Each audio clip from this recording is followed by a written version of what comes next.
কাজ কি শেষ হলো তোমার? বলছি কি রোহান, কাল একটু সময় হবে? কয়দিন ধরে ভীষণ মাথা ব্যথা অনুভব করছি, একটু ডাক্তারের কাছে যেতাম। রোহান জরুরি কাজ আর মোবাইলে কি যেন করছে, সে সেদিকে কাজ করতে করতে বলল, আমার তো সময় নেই একদম, কাল ইম্পর্টেন্ট মিটিং আছে, তুমি একটু সময় করে ছুটি নিয়ে নাও না।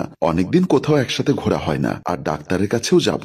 আশ্চর্য, সেদিনই তো ঘুরে আসলাম, আর তুমি হাজার জোরাজুরি করলেও আমি সময় দিতে পারবো না। এবার অনেক টাকার ডিল এটা, আর তোমার হয়তো মাইগ্রেনের সমস্যা। তুমি ডাক্তারের কাছে চলে যেও গাড়ি নিয়ে, এখন যদি পারো আমার জন্য চা করে নিয়ে এসো একটু। নীলিমা আর কিছু না বলে অশ্রুসিক্ত নয়নে সেখান থেকে চলে আসে। রোহান নিজ মনে কাজ করে যাচ্ছে, নীলিমার কষ্ট হচ্ছে, তারপরও সে রান্নাঘরে গিয়ে রোহানের জন্য চা করতে থাকে। সে মাথা ব্যথার জন্য দাঁড়াতে পারছে না, তবুও সে চায়ের কাপ নিয়ে রান্নাঘর থেকে বের হয়ে চলে আসে। চাটা কোন রকম রোহানকে দিয়ে সে সোজা উঠে বিছানায় শুয়ে পড়ে। এখন রাত 1টা-2টো পর্যন্ত এভাবেই কাজ করে যাবে রোহান, আর সকালে উঠে অফিসে চলে যাবে। নীলিমাকে একটু ভালো মতো সময়ও দেয় না। রোহান ভাবে টাকাই সব সুখের মূল, কিন্তু আসলেই কি তা সঠিক? একটা মানুষকে সময় দেওয়ার থেকে বড় সুখ আর নেই। সারাদিন নীলিমা এই বাসায় একা একা পড়ে থাকে, রাতে রোহান আসলেও একটু কাছে টেনে সময় দেয় না। কয়েকদিন ধরে নীলিমার হঠাৎ হঠাৎ ভীষণ মাথা ব্যথা ওঠে, তাই আজকে ভাবলো ওকে একটু বলে একসাথে ডাক্তারের কাছে যাবে, কিন্তু তা তো হলো না। নীলিমা এসব ভাবতে ভাবতেই ঘুমিয়ে পড়ে। রোহানের কাজ শেষ হতে হতে অনেক রাত করালো। সে নীলিমার দিকে এক পলক তাকিয়ে কাতা টেনে নিয়ে নিজেও শুয়ে পড়ল। সকালে রোহান উঠে দেখে নীলিমা এখনো ঘুমিয়ে আছে, তাই সে না ডেকে উঠে চলে যায়। একটু পর নীলিমার ঘুম ভাঙে, কিন্তু পাশে রোহানকে দেখলো না। বোধহয় অফিসে চলে গিয়েছে। তারা উঠতে উঠতে দেরি হয়ে গিয়েছে। ইস, মানুষটা তার জন্য না খেয়ে অফিসে চলে গেল। নীলিমা আপন মনে বিড়বিড় করে ফ্রেশ হতে ওয়াশরুমের দিকে চলে গেল। নীলিমা ডাক্তারের কাছে যায়। ডাক্তার সবটা ভালো করে দেখে বলল, আপনার তো একা একা আসাটাই উচিত হয়। আপনার শরীর খুব দুর্বল, গায়ে জ্বর। আপনার স্বামী বা পরিবারের কাউকে নিয়ে আসেননি কেন? যে কোনো সময় আপনার সাথে খারাপ কিছু হতে পারে। ডাক্তার, আমার খুব মাথা ব্যথা করছে বেশ কদিন ধরে। আসলে সবাই ব্যস্ত, তাই একা আসতে হলো। আপনার একদম উচিত হয়নি এটা। কোনো কাজ করা যাবে না, রেস্টে থাকতে হবে সব সময়। আমি ওষুধ লিখে দিচ্ছি, আর আপনার স্বামীকে নিয়ে আসবেন কদিন পর। আপনাকে ভালো চিকিৎসা দিতে হবে। ঠিক আছে বলে নীলিমা উঠে চলে এসেছে। নীলিমা ডাক্তারের কাছ থেকে এসে সোফায় বসে, আর রোহান এসে পাশে বসে বলল, ডাক্তার কি বলল নীলিমা? মেডিসিন দিয়েছে? নীলা এক পলক মানুষটার দিকে তাকিয়ে বলল, ও কিছু না, মাইগ্রেনের সমস্যা, ঠিক হয়ে যাবে বলল। হ্যাঁ আমি বলেছি না, বলেই রোহান উঠে চলে যায়। আর নীলিমা কাদো কাদো চোখে রোহানের দিকে তাকিয়ে রইল।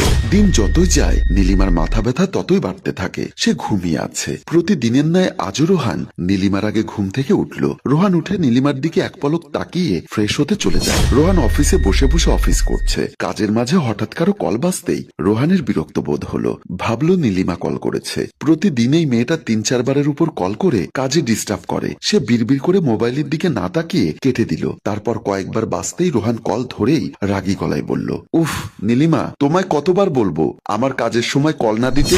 দ্রুত বাসায় রোহান। ওপাশ থেকে মায়ের ভারী কণ্ঠ শুনতেই রোহান বলল, মা, গ্রামের বাড়ি থেকে তুমি কখন এলে? আর তোমার কণ্ঠ এমন শোনাচ্ছে কেন মা? তুই আগে বাড়িতে আয়। রোহান আর কিছু না ভেবে দ্রুত অফিস থেকে বেরিয়ে যায়। বাসার দরজায় আসতেই দেখলো তার মা বাবা, তারা কেঁদেই যাচ্ছে। এত কান্না কিসের বুঝতে পারলো না রোহান।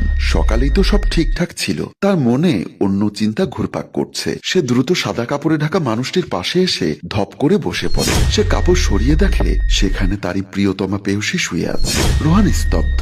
পাশেই তার মা মুখে আঁচল ঢেকে কাঁদছে। তার বাবাও কেঁদে যাচ্ছে। রোহানের এখনো বিশ্বাস হচ্ছে না তার নীলিমা আর নেই। সে এক দৃষ্টিতে নীলিমার দিকে তাকিয়ে রইল। তার এখনো বিশ্বাস হচ্ছে না নীলিমা আর ফিরবে না তার কাছে, আর কোনো আবদার করবে না। বাবা বলল, রোহান, বৌমাকে নিয়ে যেতে হবে, দাফন কাফনের ব্যবস্থা করতে হবে। কথাটি শুনেই রোহান কান্না করতে করতে মায়ের উদ্দেশ্যে বাচ্চার মতো করে বলে উঠল, মা, আমার নীলিমাকে কই নিয়ে যাবে? বলো না, ও একা থাকতে পারবে না, ও আমাকে ছাড়া থাকতে পারে না মা। মা চোখের পানি মুছে বলল, সে আর ফিরবে না বাবা, সে কোনো দিন কথা বলবে না। বাবা বলল, নিজেকে শান্ত কর বাবা, সবাইকে একদিন না ফেরার দেশে চলে যেতে হবে। রোহান আরো বেশি কান্না করে যাচ্ছে।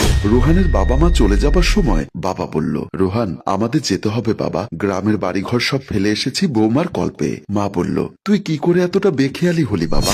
বৌমা যে অসুস্থ সেটা কি তুই আগে জানতি না? রোহান কিছু বলতে পারছে না, শুধু কান্না করেই যাচ্ছে। চোখ মুছে সে বলল, মা, বাবা, তোমরা আর কিছুদিন থাকো না প্লিজ, আমার একা একা লাগবে খুব। নীলিমাটাও চলে গেল আমাকে ছেড়ে, আমি ওকে দেখে রাখতে পারিনি। বাবা বলল, এখন সেসব চিন্তা করে মন খারাপ করিস না বাবা। মা বলল, ভালো থাকিস, তোর জন্য সবসময় দোয়া রইল। তারপর তারা চলে যায়। রোহান খাটে বসে বসে ভাবছে, আজ 3 দিন হলো নীলিমা নেই। এখন আর কেউ এসে বায়না ধরে না। সে সে অফিসেও আর যায় না। অনীহা এসে গিয়েছে সবকিছুর প্রতি। এখন রোহান বুঝতে পারে টাকাটাই সব নয়, টাকার পেছনে দৌড়াতে গিয়ে আসল মানুষটাকেই হারিয়ে ফেলল। সে মোবাইলটি বের করে নীলিমার ছবি বের করে কাঁদতে কাঁদতে বলল, নীলিমা, তুমি আমাকে ক্ষমা করবে কিনা জানি না, তবে আমি নিজেকে কোনোদিন ক্ষমা করতে পারবো না। আমি আসলেই মানুষের পর্যায়ে পড়ি না। যদি আমার ভেতর মনুষ্যত্ব থাকতো তাহলে আমি তোমার অসুস্থতার কথা বারবার শোনার পরও তোমাকে অবহেলা করে টাকার পেছনে দৌড়াতাম না। সে এসব বলতে বলতে কান্না করে দেয়। সম্মানিত ভিউয়ার্স, আসলে এমন অনেক মানুষই আছে যে টাকার খোঁজ করতে গিয়ে পরিবারকে আর সময় দেয় না। এমন কারোই না হোক, টাকাই কিন্তু সব নয়। সময় থাকতে সাবধান হন। গল্পটির ভাবনায় হাসিম রাজু, পরিচালনায় রেজাউল কবির চৌধুরী।